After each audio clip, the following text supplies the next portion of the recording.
যে কেন্দ্রের অন্যায়ের বিরোধীও করবে, রাজ্যের অন্যায়ের বিরোধী করবে, ঠিক না বেটি?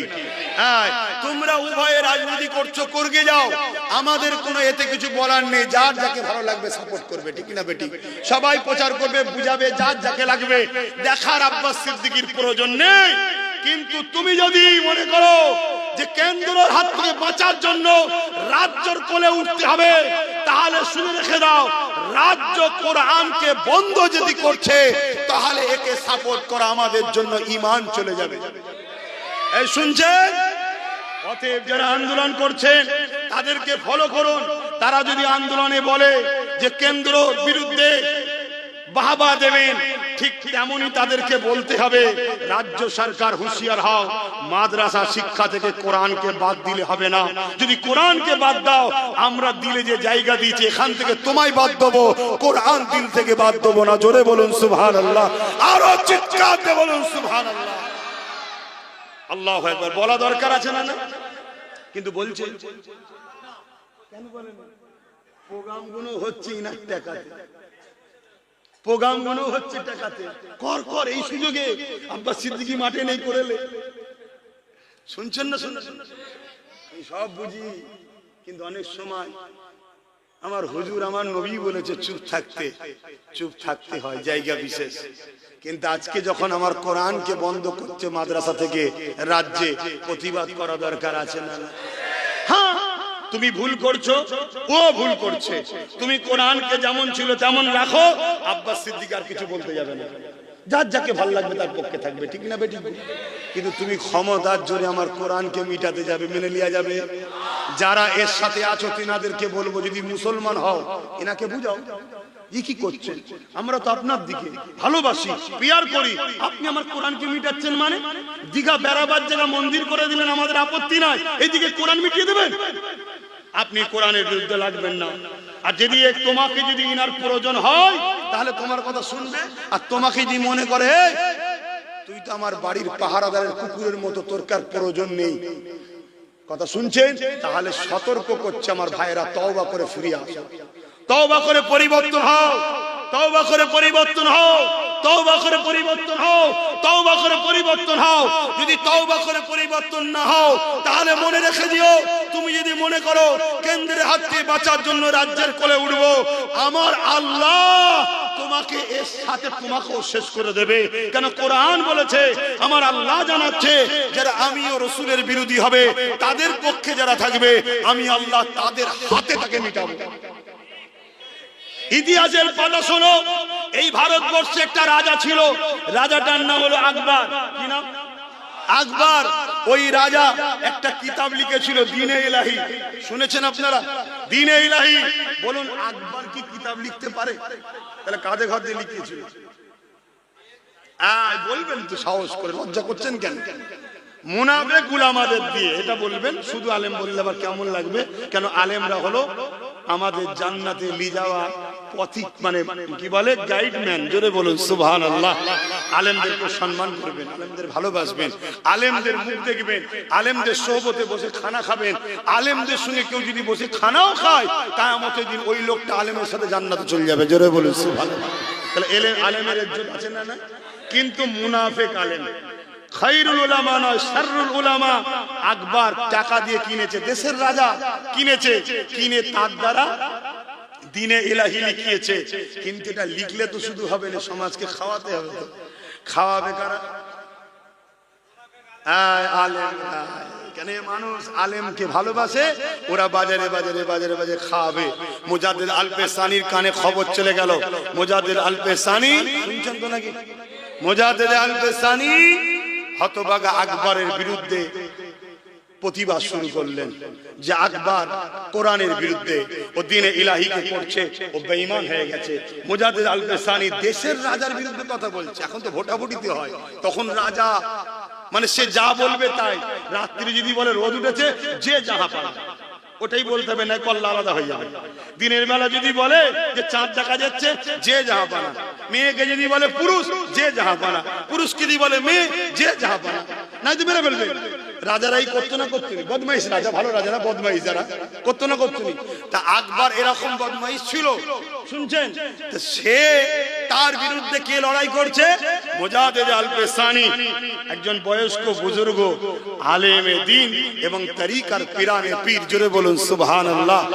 তিনি প্রতিবাদ শুরু করলেন। এই প্রতিবাদ যখন শুরু হয়েছে, হতভাগা আকবর মুজাদ্দিদ আল-পেশানি হুজুরকে চারিদিক দিয়ে দমাবার চেষ্টা করেছে, কিন্তু মুজাদ্দিদ আল-পেশানিকে দমাতে পারেনি। কেননা মুজাদ্দিদ আল-পেশানির সঙ্গে আমার আল্লাহ ছিলেন। জোরে বলুন সুবহানাল্লাহ। তো মুজাদ্দিদ আল-পেশানিকে আকবর একদিন চ্যালেঞ্জ দিল, কি চলো লড়াইয়ের ময়দানে আসো, তোমার সঙ্গে লড়াই হবে। মুজাদ্দিদ আল-পেশানি সবাইকে জানিয়ে দিল, আকবরও জানিয়ে দিল। মুজাদ্দিদ আল-পেশানি ময়দানে গেল। ময়দানে গিয়ে মুজাদ্দিদ আল-পেশানি চোখে পানি, অবাক হয়ে দেখছে। কি দেখছে? হতভাগা আকবরের দিকে বড় বড় নাম করা মুফতি, মৌলানা, পীর সাহেব, পীর যারা বড় বড় খানকায় বসে থাকা সব আকবরের দিকে, আর মুজাদ্দিদ আল-পেশানির দিকে গুটি কত আলেম উলামা। কেন? মুজাদ্দিদ আল-পেশানি তার পিছনে মিলিটারি আছে, ফোর্স আছে, আর টাকা দিয়ে কিনে নিয়েছে। আলেমরা ভাবছে আকবরের দিকে সব আছে। আলেমরা ভাবছে আকবরের বিরোধী করলে আমাকে জেল দেবে, আমাকে কি বলে পয়সা দেবে না, জুলুম করবে। সব আকবরের পক্ষে চলে গেছে। একবারও ভাবলি না যে আমার আল্লাহর বিরুদ্ধে যাচ্ছে? মুজাদ্দিদ আল-পেশানি দোয়া করলেন, আল্লাহ আপনি তো বলেছেন হকের হাকিম আপনি, যার কেউ নেই তার সাথে আপনি আছেন। আয় আল্লাহ, আমি মুজাদ্দিদ আল-পেশানি আপনার কাছে সাহায্য চাই। আমি আজকে দেখতে চাই আপনি আমাদের সঙ্গে আছেন। এই সময় যদি সাথ না দেন তো কবে আর সাথ দেবেন? আল্লাহ আপনি আমাদের সাথ দেন। মুজাদ্দিদ আল-পেশানি দোয়া কবুল হয়ে গেল। বিশাল তুফান ওটা শুরু হলো। ওই তুফান মুজাদ্দিদ আল-পেশানি এবং তার সাথী যারা উলামা ছিল তাদেরকে মুভাট্টেক করে গিয়ে সামনে ছিল আকবর ও তার পক্ষে মুনাফিক উলামা, সবাইকে আল্লাহ জাহান্নামে পাঠিয়ে দিল। বলুন সুবহানাল্লাহ। আর আমার আল্লাহ এই বিপদ থেকে মুজাদ্দিদ আল-পেশানিকে রক্ষা করলেন। জোরে বলুন সুবহানাল্লাহ। পাগুটি বসে কথা মাথায় ঢুকছে না? ভাইয়ের আমার, তাহলে বলুন আমার কোরআনের কেউ বিরোধী করবে, আমার মসজিদের বিরোধী করবে, আমরা বলবো না? একটু হাঁকি না বলবো তো? এবারে মানুষ মাত্র ভুল হতে পারে। ইমাম সাহেব, মৌলানা সাহেব, মুফতি সাহেব আগে ভালো মনে করেছিল, সাথ দিয়েছিল, হতে পারে, ঠিক না বেটি? কিন্তু আজকে যে কোরআনের বিরোধী করছে ওনাকে বোঝানো দরকার আছে না, যে আপনি এটা ভুল করছেন, আপনি কোরআনকে রেখে দেন। তাহলে আমি আব্বাস সিদ্দিকী কাল বলতে আসবো না? আমার কেন বলার লাইন আছে কোথায়? কথা ঠিক না বেটি? আর তুমি যদি কোরআনকে মিটাতে চাও গায়ের ক্ষমতা দিয়ে, তাহলে আমাকে তো লড়াই করতেই হবে, আমাকে তো বুঝাতেই হবে। 10টা মোমেন্ট থাকে, 10 জনকে লড়বো। মুজাদ্দিদ আল-পেশানির পাশে অল্প ছিল, মুজাদ্দিদ আল-পেশানিরই উত্তরসূরি আমরা, আমাদের দিকে অল্প থাকবে। যদি আমার আল্লাহ জালিমের লড়াইয়ে আমাদের শহীদের দরজা দেয়, আমরা শহীদ বরণ করে জান্নাতে যাব। আর যদি গাজী বানায়, দুনিয়া আখিরাতে সম্মান পাবো। জোরে বলুন সুবহানাল্লাহ। কিন্তু কোরআনের বিরোধীকারীদের ছাড়া যাবে না। তাই আগামী দিন মসজিদ, মাদ্রাসা, দ্বীন, ইসলাম, কোরআনের পক্ষে যদি এলাকায় জনসভা ডাক দিই, আপনাদের ঘরে পাশে পাবো তো? হাত তুলে বলুন পাবো তো? হাত লম্বা করে বলুন পাবো তো? আল্লাহ হাতকে কবুল করে বলুন আল্লাহুম্মা আমিন। আরো জোরে বলুন আল্লাহুম্মা আমিন। আমি কাউকে জোর করছি না, জোর ইসলামে চলে না। এবারে বলবেন যে ভাইজান আপনি আন্দোলন করে আর আমাদের হাত তুলিয়ে কি লাভ হবে? শোনেন তাহলে এটা একটু বলে দিই। হযরত ইব্রাহিম আলাইহিস সালামকে পৃথিবীর রাজা নমরুদ যখন আগুনে ফেলে দিতে গিয়েছিল, মনে রাখবেন আমার আল্লাহ নমরুদকে রাজত্ব দিয়েছিল, কিন্তু রাজত্বের অন্ধকারে পড়ে, রাজত্বের ক্ষমতায় অন্ধ হয়ে গিয়ে নমরুদ আল্লাহর বিরুদ্ধে লেগে গিয়েছিল। এ যুবকেরা, নমরুদ আল্লাহর সঙ্গে যুদ্ধ করতে চেয়েছিল। আমার আল্লাহ তিনি তিনার বাহিনী পাঠিয়েছিলেন, ক্ষুদ্র বাহিনী মশাকে পাঠিয়েছিলেন। ওই মশা দ্বারা নমরুদ বাহিনীকে আল্লাহ মিটিয়ে দিয়েছিলেন। এমন করে কাবাকে ভাঙতে ছুটে এসেছিল আবরাহা বাদশা। ওই আবরাহা বাদশাকে মিটাবার জন্য আমার আল্লাহ আবাবিল পাখিকে পাঠিয়েছিল। ওই আবাবিল পাখি ছোট ছোট পাথর মুখে করে বগলে করে নিয়ে এসে ডানার তলে উপর থেকে ফেলে দিয়েছিল। আবরাহা বাহিনী, হাস্তি বাহিনীও বলা হয়, তারা হাতির উপরে চেপে এসেছিল। ওই হাতির পেট ফুটো করে, মাথা ফুটো করে, এমন করে হাস্তি বাহিনীকে আমার আল্লাহ ক্ষুদ্র ক্ষুদ্র পাখি দ্বারা মিটিয়েছিল। আমার আল্লাহ বিশ্বকে দেখিয়েছে বড় বড় জালিমকে মিটাবার জন্য আমার ক্ষুদ্র ক্ষুদ্র সেনাই যথেষ্ট। সেই আল্লাহর বিরুদ্ধে যাবেন নাকি আপনারা? যদি যান একবার ট্রাই করে দেখবেন নাকি মিটিয়ে দেবে আল্লাহ, মিটিয়ে দেবে। সাবধান হও, পরীক্ষা চলছে, ধৈর্য ধরো, মজবুত হও। হযরত আব্বা জান ইব্রাহিম খলিলুল্লাহকে যখন নমরুদ সময় জিবরাইল আলাইহিস সালাম এসে আব্বা জানকে যে চরকি করে খুঁড়িয়ে খুঁড়িয়ে ফেলছিল, কেননা আগুন এত তীব্র ছিল, ওই আগুনের কাছে কেউ যেতে পারছিল না। তাই একটা চরকি করে দড়িকল করে ছুঁড়ে ফেলে দেবে। ওই দড়িকলটাকে, কপিকলটাকে জিবরাইল আলাইহিস সালাম ধরে ফেললো, আর ঘোরাতে পারছে না। জিবরাইল আলাইহিস সালাম বলতে লেগেছে, ও হযরত ইব্রাহিম আলাইহিস সালাম, আপনি কি জানেন আপনাকে কোথায় ফেলা হচ্ছে? ইব্রাহিম নবী বলে, জানি, আগুনে ফেলা হচ্ছে। আপনি কি জানেন আগুনের কাজ কি? ইব্রাহিম নবী বলে, হ্যাঁ জানি, আগুন পুড়িয়ে ছারখার করে দেয়। ও হযরত ইব্রাহিম, এই কঠিন সময় আপনার কি কোনো সাহায্য লাগবে? বলুন, আমি সাহায্য করব। তোমার আমার আব্বা ইব্রাহিম নবী মুসলমান দাবি করলে শুধু হয় না, বাপের সন্তান বললে শুধু হয় না, কিছু তো বৈশিষ্ট্য থাকা দরকার। ইব্রাহিম আলাইহিস সালাম বলেছিলেন, এ হযরত ইব্রাহিম, খবরদার ডিস্টার্ব করবেন না আপনি আমাকে, এই সময় আপনি আমাকে বিরক্ত ডিস্টার্ব করবেন না, আপনি যান যান যান। আমার আল্লাহ প্রেমের পরীক্ষা নিচ্ছে ইব্রাহিমের। আমি আমার আল্লাহর জন্য একবার নয়, 1000 বার আগুনে পুড়তে রাজি আছি। আরো জোরে বলুন সুবহান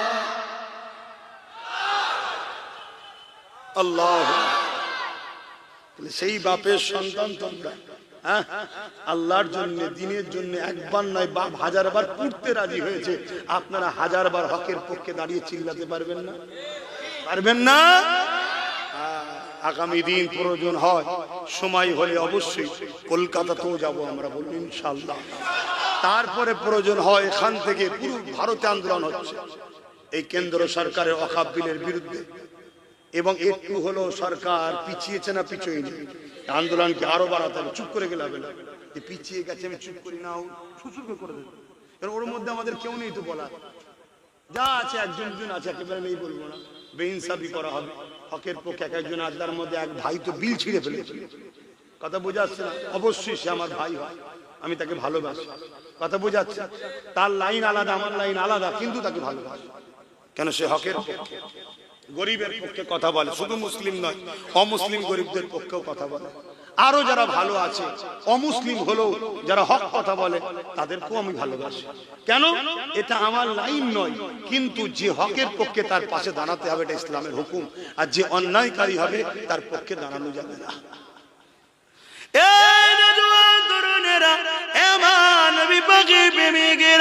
আল্লাহ নবী জানিয়ে দিলেন, আল উলামা ওয়ারাসাতুল আম্বিয়া, নবীর ওয়ারিস হলো আলেমরা। এই আলেমদের সঙ্গে উঠা বসা করবেন, পিয়ার করবেন, কিন্তু কোন আলেম? যারা নবীর পক্ষে আলেম, যারা মাদ্রাসার পক্ষে, কোরআনের পক্ষে, দ্বীনের পক্ষে, রাসূলের পক্ষে। আপনাদের ঘরে নবীর সঙ্গে জুড়তে চায়, তারা দুনিয়া যত বড় শক্তি হোক না কেন, তাদের রক্ত চক্ষুকে দেখে তারা ভয় করে না, তারা কোনোদিন মৃত্যুর ভয় করে না। কেন? আলেমে হাক্কানীরা জানে মৃত্যু তো হলো আমাদের জন্য একটা ওসিলা। কিসের ওসিলা? মৃত্যুর মাধ্যমে আল্লাহর কাছে ফিরে যাব, এবং মৃত্যুর মাধ্যমে কবরের জমিনে যখন যাবে, কবরে নবী মুহাম্মদ রাসূলুল্লাহ দিদার হবে। এ যুবকেরা, তরুণেরা, যুবকেরা, এ নবী পাকের প্রেমিকেরা, তাই বলে দিয়ে যায় আল্লাহ হাত দিয়েছে আল্লাহর জন্য লাগাও, আল্লাহ পা দিয়েছে আল্লাহর রাস্তায় লাগাও, আল্লাহ জিন্দেগি দিয়েছে এই জিন্দেগিকে আল্লাহর রাস্তায় লাগাও, আল্লাহ চোখ দিয়েছে এই চোখ দিয়ে ভালো মন্দ বিবেচনা করে চলো। এ যুবকেরা, তরুণেরা, বাবেরা, এখনো সময় আছে, ভুল করো না গো।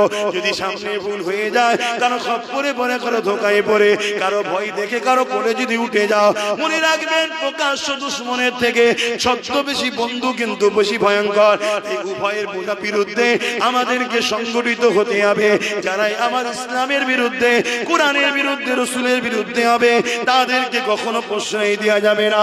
হতে পারে তাদের পক্ষে অনেক উলামারা কথা বলবে, অনেক পীর পীরজাদারা কথা বলতে পারে, কেননা গোপনে গোপনে এ যুবকেরা টাকার বিনিময়ে, গাড়ি পথ বাড়ির বিনিময়ে বিক্রি হয়ে যেতে পারে।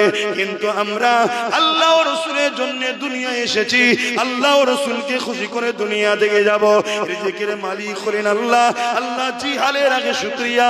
মনে রাখবেন আল্লাহ আমাদের জন্য যথেষ্ট। আর যদি আল্লাহ ছেড়ে দিয়ে কারো ভয়ে কারো সাহায্য নিতে যাও, আমার আল্লাহ তোমাকে তার খাতে মিটিয়ে দেবে, কিন্তু এই মরণটা জাহান্নামের কারণ হবে। আর আল্লাহ ও নবীর পক্ষে দাঁড়িয়ে কারোর উপরে জুলুম নয়, হক কথা যদি বলো, কেউ যদি অন্যায় করে তাকে যদি বুঝাবার জন্য বলো যে তুমি অন্যায় করছো, ভুল করছো, তুমি পরিবর্তন হয়ে যাও, তোমাকে অনেক ভালোবাসা দিয়ে আমরা বড় করেছি, তুমি আমাদের বুকে ছুরি ভরবে না।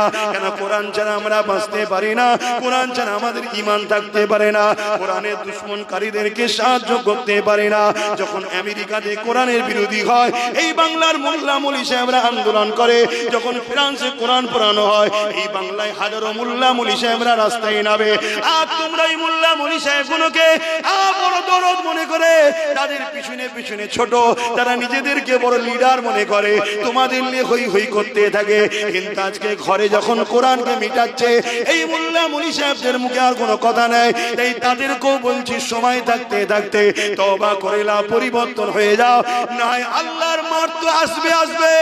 আগামী দিনে বাংলার কোরআনের পক্ষে থাকা লাখো কোটি বাপ মা যুবকেরা তোমার আমার মতো মৌলানা মৌলী সাহেবকে টান মেরে ছুঁড়ে ফেলে দিয়ে আল্লাহর কোরআনকে সিনায় ধরে নেবে। আরো জোরে বলুন সুবহান।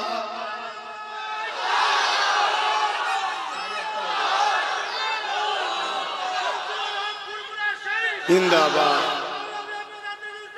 বাপেরা আমার, কষ্ট পেচ্ছেন নাকি আপনারা? ভুল বুঝবেন না, নামাজের জন্য তৈরি হতে হবে।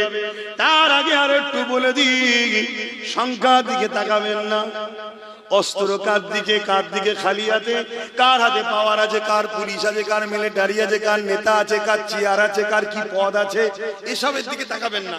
কেন? ফাইসাল্লাহ দুনিয়ায় হয় না, ফাইসাল্লাহ আরশে হয়। শুনছেন? আল্লাহ যদি চায় আব্বাসের কুরবানির বিনিময়ে ইসলামের রনক বাড়বে, আমার কুরবানি হওয়া দরকার। কথা বলছে না তো? আরে তো কপাল আমার, ইমাম হোসেনের কুরবানির ওসিলায় পৃথিবীতে মানুষ ইসলামের আলো পেয়েছে, ঠিক না? এতে ঘাবড়াবার কি আছে? যেটা তকদিরে আছে সেটা কেউ রদ করতে পারবে না। কিন্তু তুমি জুলুম না করে, এটা মাথায় রাখবে। আমি কি জুলুম করছি? আমি কি রাজ্যের উপর জুলুম করছি? কেন্দ্রের উপর জুলুম করছি? না, তারা জুলুম করেছে, আমি বলেছি শুধরে যাও। তুমি তোমার বিলকে বাতিল করো, আর তুমি তোমার কোরআনের বিরোধী মনোভাবকে বাতিল করো। কথা ঠিক না বেটি? তোমরা চেঞ্জ হয়ে যাও, আমাদের আর এই বিষয়ে কোনো কথা থাকবে না। তোরা যা পাচ্ছিস করবে জানা বাবা, তোরা যা পাচ্ছিস করবে, আমার দেখার দরকার নেই। আমরা পীর ফকির মানুষ, লোককে আসি, দিনে দুটো কথা শোনাবো, চলে যাবো। কথা বুঝে আসছে? হ্যাঁ, একটা তৈরি করে দিয়েছি, সে তার লাইন সামলাচ্ছে। তৈরি করে দিয়েছি না দিই? হ্যাঁ, আমাকে আরো কিছু তৈরি করতে হচ্ছে না, এক জায়গায় পড়ে থাকলে হবে শুধু। কিন্তু ওর সাথে আমি আছি, এটা মনে রাখবে। ততদিন আছি যতদিন ও ভুল না করবে। ভুল করলে ওরও বিরুদ্ধে ভাই তো কি হয়েছে? আল্লাহ রসুলের আগে নয়, কোরআনের আগে নয়, আমার আব্বা আম্মাও আল্লাহ রসুলের আগে নয়। এটা হলো ঈমান। কেন? আমার ভাইয়ের জন্য আমি জাহান্নামে যেতে পারবো না, আর আমার ভাই আমায় জান্নাতে নিয়ে যেতে, আমায় জান্নাতে যিনি নিয়ে যাবে তিনি আমিন আল্লাহ। জোরে বলুন সুবহানাল্লাহ। তোমাদেরকে কে জান্নাতে নিয়ে যাবে? রাজ্য সরকার? কেন্দ্র সরকার কে লি যাবে? দয়ান নবী লি যাবে। কে লি যাবে? আর দয়ান নবীকে লি যাবার পাওয়ার কে দিয়েছে? আল্লাহ দিয়েছে। জোরে বলুন সুবহানাল্লাহ। তাহলে নবীকে ছাড়বে না, খবরদার। অনেক কষ্ট করেছে নবী আমার এই কোরআনের জন্য, অনেক মার খেয়েছে মানুষকে কালামুল্লাহ শোনানোর জন্য। মক্কার অত্যাচারী আবু জেহেল উতবা সাইবারা মেরেছে আমার নবীকে। ওদের ময়দানে রক্তাক্ত হয়েছে কোরআনের প্রচারের জন্য নবী। তাইফের জমিনে নবীর দান্দা মুবারক শহীদ হয়েছে এই কোরআনের প্রচারের জন্য। এ মুসলিম যুবক, তোমার পেটে এত আগুন ধরেছে, তুমি কোরআনের দুশমনকে সাথ দেবে, তুমি মাদ্রাসা মসজিদকে ভাঙতে চাইছে যারা, তাদেরকে সাথ দেবে। তুমি তওবা করো, পরিবর্তন হও। তুমি তোমার লিডার নেতাকে বুঝাও যে আপনি ভুল করছেন, আপনি ভুল করছেন। ইমাম ওলামা পীর সাহেব পীরজাদা সবাইকে বুঝাও, ভুল করছেন, ভুল করছেন। আমার কোরআনকে মাদ্রাসা থেকে সরাবেন না। কথা বুঝছেন না? বোঝেন না? যে তোমরা এই বিষয় না কথা বলো। তুমি পীর দাবি করতে পারো, পীরজাদা দাবি করতে পারো, মুফতি মাওলানা দাবি করতে পারো। আল্লাহর কোরআন বলছে তুমি একটা পাক্কা মুনাফিক, কোনো সন্দেহ নাই। শুনছেন তো নাকি? আমার বাবা যদি হয়, সম্মানের সাথে বলছি, আব্বা যদি হয়, যদি এরকম ভাবে করে কোরআনের বিরোধীর সাথে থাকে, আমার বাপও কোরআনের ভাষায় মুনাফিক হয়ে যাবে। তবে দোয়া করি, আমার আব্বা কট্টরপন্থী মানুষ, হকের উপরে, তার খুন আমার শরীরে দৌড়াচ্ছে, কোনদিন কারো তাওয়াক্কা করে না। আমি দোয়া করি আল্লাহ তাকে ঈমানের যুদ্ধের সঙ্গে নেক হায়াত দারাজ করুক, আপনাদেরও করুক। বলুন আল্লাহুম্মা আমিন। আর আমার জন্য বলবেন না, আয় আল্লাহ ধ্বংসের আগে যেন মৃত্যু দান করে দেয়। বলুন আমিন। কেন মানুষ আমি, এক মুহূর্তে মন পাল্টে যেতে সময় লাগে না, ঠিক তো নাকি?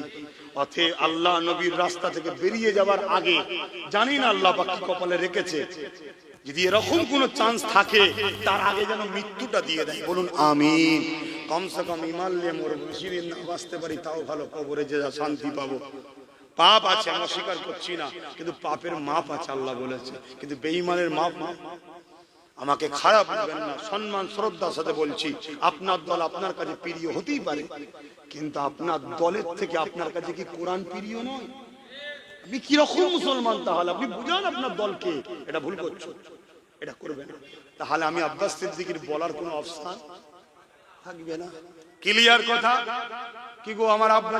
ক্লিয়ার কথা তো নাকি? ছেলে কি ভুল শিখাচ্ছে আপনাদের? আমার নবী কত কষ্ট করেছে। আমার নবী বাখের একটা কথা বলি, তারপরে সালাম করে দোয়া করতে অসুবিধা হচ্ছে? আমি কি আমার ইমাম সাহেব আলেম ওলামা ভাইদের দুশ্মন মনে হলো নাকি? না না।